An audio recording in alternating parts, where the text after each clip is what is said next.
Dreidimensionale Kunstwerke werden in der Regel in drei Kategorien unterschieden: Plastik, Skulptur und Objekt. Zwar sind diese nicht immer vollkommen eindeutig voneinander zu trennen, insbesondere Plastik und Skulptur werden im Alltag oft synonym gebraucht, doch geben die Begriffe Aufschluss über das Werkverfahren, mit dem die Werke hergestellt wurden. Einer der Wörterbucheinträge für Plastik lautet übrigens Kunststoff. Das ist in unserem Kontext ein bisschen lustig, aber das nur nebenbei.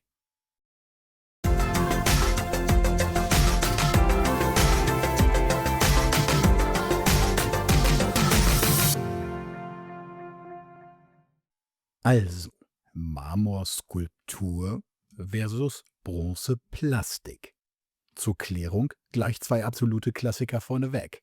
Michelangelos David ist eine aus einem einzigen Marmorblock gehauene Skulptur, während Donatellos früher Bronzeguss seines David als Plastik bezeichnet wird. Hier finden sich bereits die ersten Hinweise für die Grundlagen dieser Unterscheidung. Wir wollen einmal genauer auf die einzelnen Begriffe schauen. Plastik leitet sich ab vom griechischen Wort plastikos, was so viel bedeutet wie formbar oder modellierbar. Die Skulptur indes hat ihre Bezeichnung nach dem lateinischen sculpere, schneiden, meißeln oder schnitzen. Im Laufe des 20. Jahrhunderts wurde der Kanon der dreidimensionalen Werke schließlich um das Konzept Objekt erweitert, bei dem in der Regel einzelne Gegenstände zu einem neuen Ganzen zusammengefügt werden. Dazu später mehr, denn es ist kompliziert. Eine Skulptur entsteht, der Wortursprung legt es nahe, in der Regel subtraktiv. Sie wird hergestellt, indem von einem Ausgangsmaterial Material weggenommen oder abgetragen wird, beispielsweise durch Meißeln oder Schnitzen aus einem Holz- oder Steinblock. Ist Material erstmal vom Werkblock abgetragen, so kann es nicht wieder hinzugefügt werden. Korrekturen sind also nur schwer möglich. Die Skulptur verlangt hernach genaue Planung, präzises und sicheres Arbeiten und eine gute Kenntnis des Ausgangsmaterials und seiner Eigenschaften, um sich nicht zu verhauen. Die ältesten Skulpturenfunde sind beinahe 30.000 Jahre alt, so wie die aus Sandstein hergestellte Idolfigur, die als Venus von Willendorf bekannt ist. Bereits in der Antike schufen Bildhauer dann auch monumentale Stein- und Holzskulpturen, zum Beispiel ägyptische Pharaonenstatuen oder die dramatischen, oftmals komplexe Abläufe darstellenden Figuren der griechischen Hochphase wie die Laokoon-Gruppe. In Mitteleuropa prägen insbesondere die aufwendigen mittelalterlichen Kathedralenskulpturen die Tradition. Ein besonders beeindruckendes Werk in griechisch-römischer Tradition ist Michelangelos Pietà im Petersdom, ein Schlüsselwerk der Renaissance.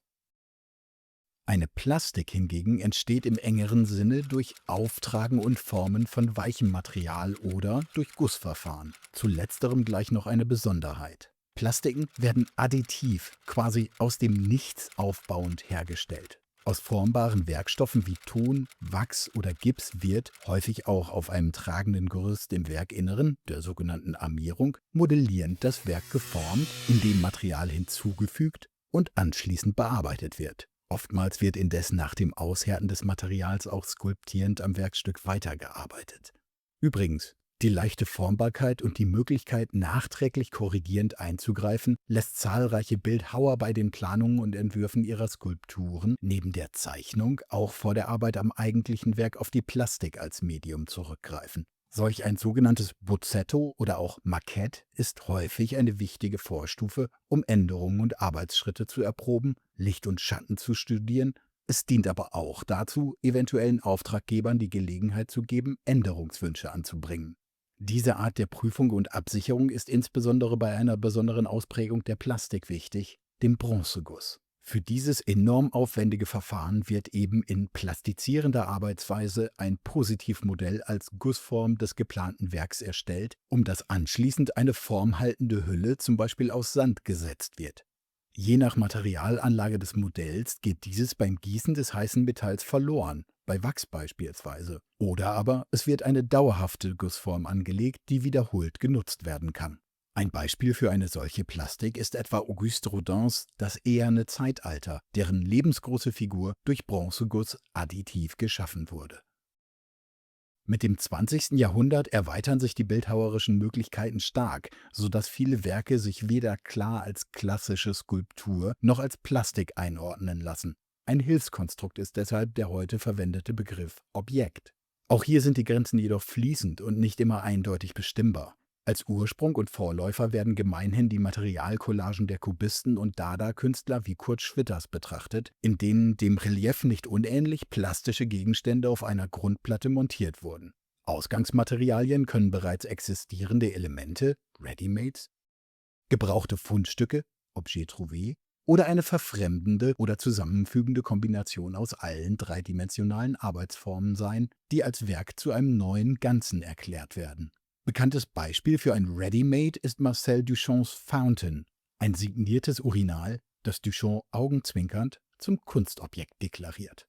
Auch Pablo Picassos Bullenstierschädel von 1942, ein assemblierter Fahrradlenker mit Sattel, zählt zur Gattung des Objekts.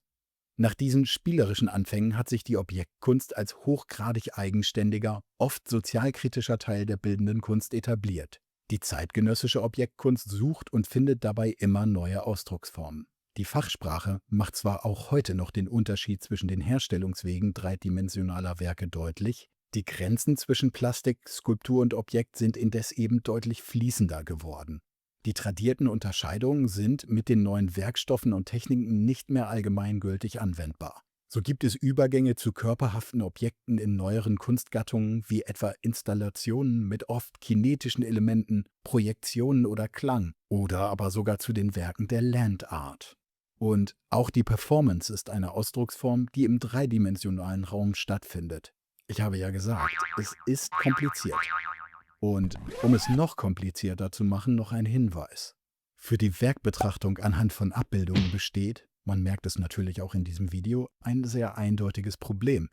Dreidimensionale Kunstwerke können als Körper nur im Raum existieren. Beide sind untrennbar miteinander verknüpft. Zum einen nehmen sie realen Raum ein, zum anderen greifen sie in der Vorstellung virtuell in den sie umgebenden Raum ein.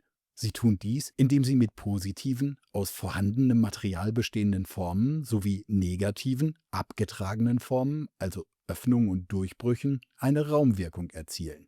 Bei der Betrachtung eines körperlichen Werks spielen außerdem Faktoren wie Volumen und Masse, Größe, Licht und Schatten, Oberfläche und Plastizität, Komposition und Proportion eine entscheidende Rolle. In Bezug zum umgebenden Raum kann sich ein Werk außerdem offen oder geschlossen verhalten, aktiv oder passiv wirken. Es kann als Freiplastik oder als Relief präsentiert werden und so den Betrachterstandpunkt beeinflussen, ihn in eine bestimmte Position bewegen. All dies ist nur vor dem Werk selbst wirklich erfahrbar. Sorry. Und was ist nun mit solchen Begriffen wie Statue, Büste oder Freiplastik und Relief? Die geistern doch auch immer rum, wenn man über dreidimensionale Werke spricht. Also gut, Bonusrunde. Statue. Als Statue wird in der Regel eine freistehende Skulptur oder Plastik in annähernd natürlicher Größe bezeichnet, die jeweils eine Person, eine göttliche Figur oder ein Tier darstellt. Für kleinere Figuren werden die Begriffe Statuette oder Figurine verwendet, für übergroße Statuen hingegen Monumentalstatue oder sogar Kolossalstatue. Büste. Eine Büste ist ein voll- oder reliefplastisches Bild einer individuellen Person. Sie zeigt den Kopf mit Oberkörperanschnitt, der die Darstellung nach unten durch Schulter, Brust oder Körpermitte begrenzt. Relief. Als Relief bezeichnet man ein aus dem Untergrund herausragendes Bildhauerwerk, das sich plastisch vom Hintergrund abhebt, meist aus einer Fläche oder einem Körper heraus. Je nach der Höhe der Figuren und Formen über der Grundfläche wird unterschieden zwischen Flach- oder auch Basrelief, Halbrelief und Hochrelief. Freiplastik. Freiplastiken schließlich sind rundum ansichtig, machen also vollen Gebrauch von ihrer Dreidimensionalität. Sie können unterschiedliche Dimensionen annehmen und werden deshalb abermals unterschieden in Kleinplastiken im, sagen wir mal, Heimformat und Großplastiken, die nichts mehr fürs Wohnzimmer sind. Alles klar? Ich sag dir nur ein Wort, nur ein einziges Wort: Plastik.